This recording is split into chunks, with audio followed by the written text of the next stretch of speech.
కొణిదెల నాగబాబు గారికి కేబినెట్ లో మంత్రి పదవి దక్కింది ఈ రోజు. సో ఎలా ఫీల్ అవుతున్నారు? నిజంగానే చాలా హ్యాపీగా అనిపిస్తుంది. జనసేన పార్టీ పవన్ కళ్యాణ్ గారు 2014లో ఏర్పాటు చేసినప్పుడు కొంతమంది నాయకులే ఆయన సిద్ధాంతాలను ఆశయాలు నమ్మి ఈ పార్టీలో ఉండటం జరిగింది.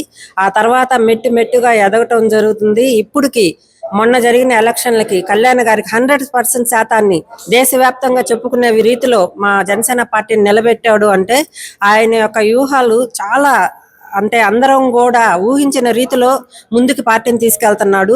అలానే ఒక్కొక్క మెట్టు ఎదుగుతూ ఒక్కొక్క నాయకుడిని తీసుకొని వెళ్ళి నిలబెడుతున్నాడు. అక్కడ అంటే మా పార్టీ ఇంకా ముందుకెళ్తుంది, అభివృద్ధి పదంలోకి తీసుకొని వెళ్తున్నాడు. అలానే ఏపీని కూడా ప్రజలందరికీ ఒక నమ్మకాన్ని ఏర్పాటు చేసే దిశలో నాయకులను ఏర్పాటు చేస్తున్నాడు. ఆయన నాయకుల మీద నమ్మకం ఉంటేనే ఏ ప్రభుత్వం అయినా కానీ ముందుకెళ్ళగలిగిద్ది. అలాగే పార్టీ కూడా ముందుకెళ్ళిద్ది.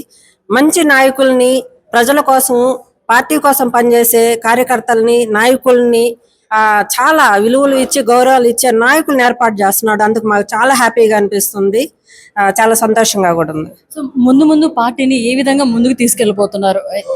ఈ జనసేన పార్టీ కూడా ఏ మాత్రం తక్కువైన పార్టీ కాదు అనే రేంజ్ కి మీరు ఎలా తీసుకెళ్లిపోతున్నారు?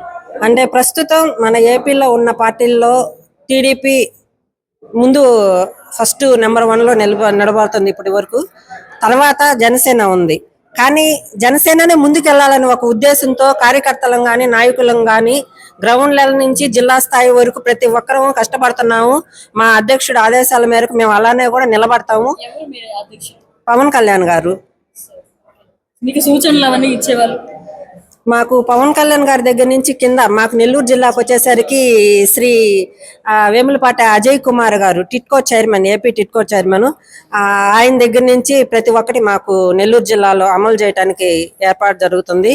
ఆయన సమక్షంలో ఆయన యొక్క ఆదేశాల మేరకు నెల్లూరు జిల్లా ముందుకు తీసుకెళ్ళడం జరుగుతుంది ఇప్పుడు దాకా. సో ఎలా ఫీల్ అవుతున్నారు? చాలా హ్యాపీగా ఉంది. ఇంకా కొంతమందికి ఇంకా ఇలాంటి మంచి నామినేటెడ్ పోస్టుల్లో అవకాశాలు దక్కాలని చెప్పి కోరుకుంటున్నాము. వస్తాయని కూడా నమ్మకంతో ఉన్నాం. Thank you so much madam. Thanks for supporting. మరిన్ని అప్డేట్స్ కోసం మన HN9 టీవీ ఛానల్ని సబ్స్క్రైబ్ చేసుకోండి.